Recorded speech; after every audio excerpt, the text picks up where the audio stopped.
Hello guys, welcome back. We are going to have look on activity 1.9.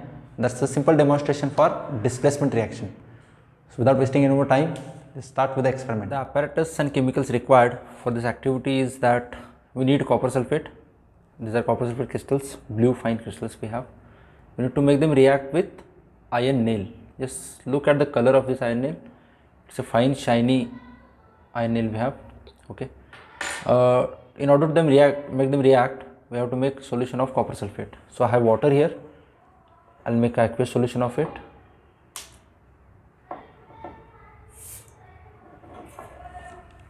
Just stir it well to get a clear solution.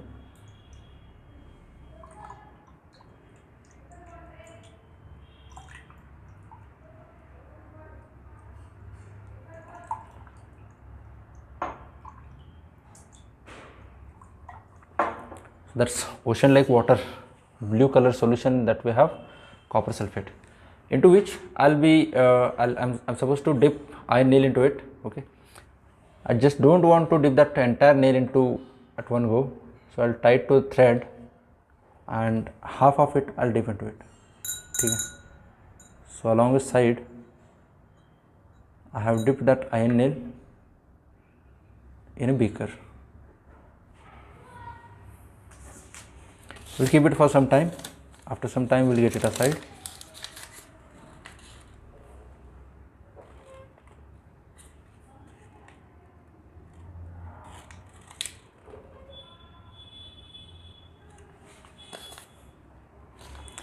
We'll be able to see that there's a change in color is being taking place on the surface of iron nail.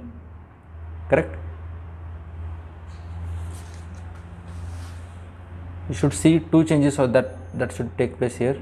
First change is that, okay, if I take that iron nail aside, what we have got here is that there's a change in color of iron nail will be observed.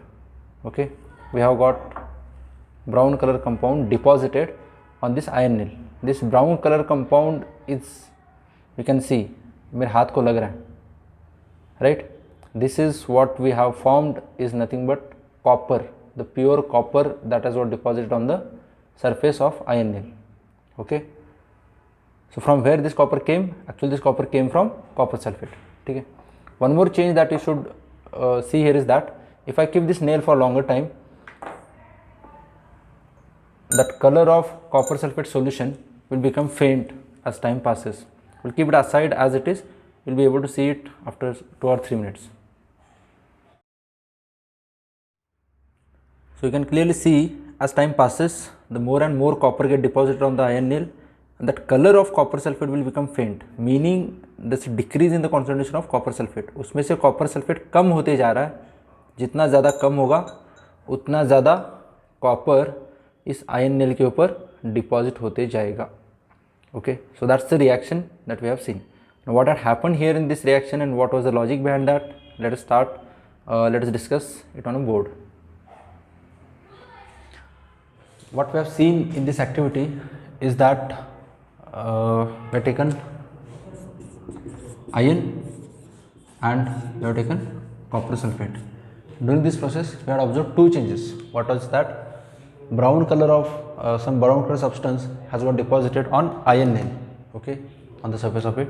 And secondly, the blue color of copper sulfate solution becomes faint, and after some time it just disappears. Depend how much amount of nail is dipped in that. Okay, so these two observations we have observed. On the basis of reaction, we need to justify that what had happened there and how it can be justified. So for that matter, we take reactant iron react with copper sulfate. Now during this process, what happens? We consider this as more reactive species. It displaces one of the species from this copper sulfate. It displaces copper and gives you the product as iron sulfate, which is aqueous, which is soluble in water, and solid copper will be deposited on iron nail.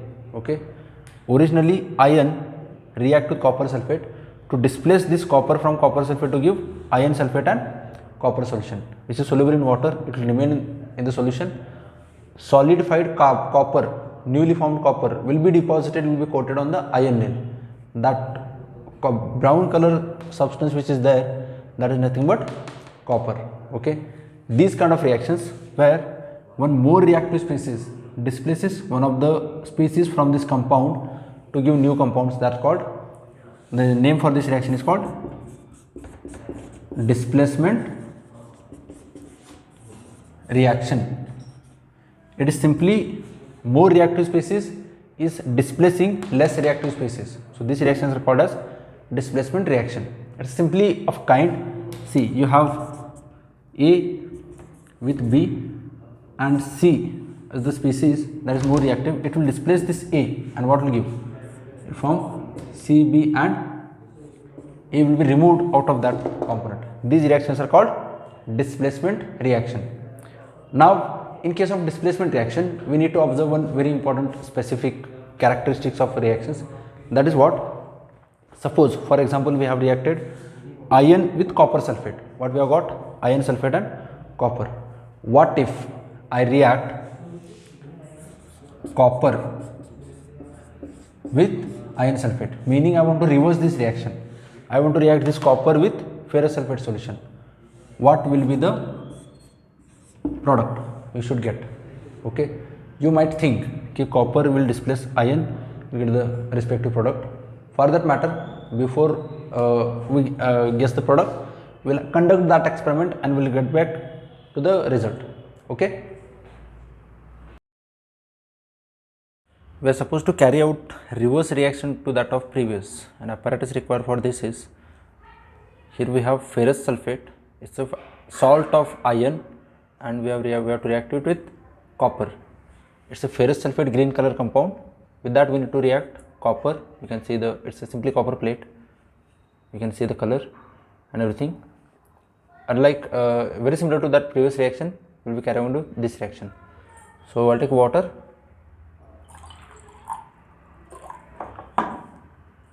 Aqueous solution of iron sulfate we need to make. I'll dissolve that in water.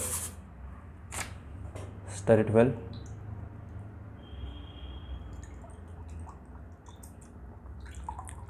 So that's we have prepared aqueous solution of iron sulfate, that is called ferrous sulfate. Okay, into which we'll be adding, we're supposed to dip copper wire, again same procedure to that of previous. What we will expect the product, that you should keep ready in your mind.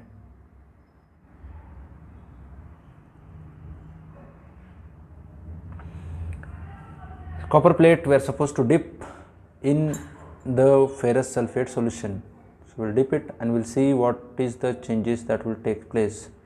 We'll keep it for some time and we'll get it back later.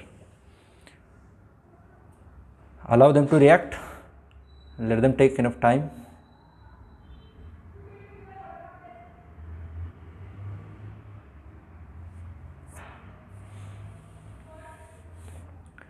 So after some time, if you take them aside, what you will be able to see there is that there is no change is observed, neither on in the color of copper plate.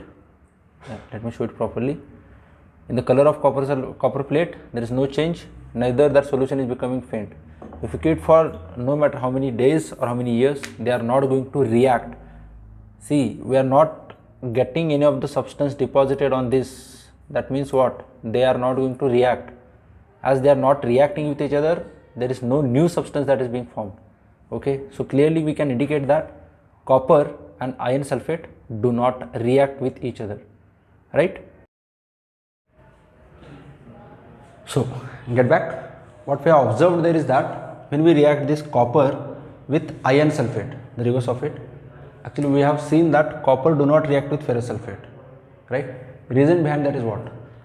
Just recall the definition of displacement reaction. Displacement reaction is one more reactive species displaces copper from copper sulfate. In this reaction, actually I may consider iron is quite stronger than copper. It can displace copper from copper sulfate, but as this iron is quite stronger, it has more reactivity than copper, this copper cannot displace iron from this reaction, and when we react them together, there is no reaction. Here we talk about a particular entity, we are talking about strength of that element respect to other. Strength of iron is greater than copper. So iron can displace copper, but copper cannot displace iron. The strength, whatever I am talking about, the strength in chemistry, we call it as reactivity. The more reactive species can displace less reactive species from this compound. Less reactive species cannot displace more reactive species from the compound. That's a no reaction. Okay, that's a very important characteristic in case of displacement reactions. Okay, on the basis of having these trial and error methods, we have listed out all those elements in reactivity series. What we call them as series of elements according to their reactivity. Just have a look on it. We arrange it as lithium, sodium, potassium, magnesium, aluminium, carbon. Then we have iron, lead, hydrogen,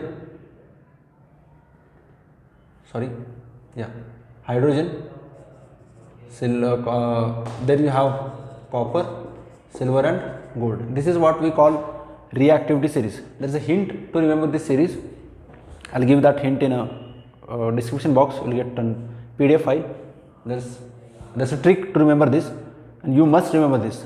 According to this series, what we have seen here is that upper elements are too much reactive.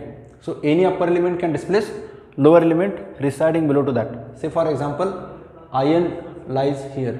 Iron can displace copper from this series as it is more reactive, but copper cannot displace iron as it is less reactive than copper. Okay, so similarly you can take different combinations, and for that matter you need to remember this series. It's simply time consuming if I make that video. I'll get that trick in the description box. Just check out that PDF. That will be all about displacement reaction.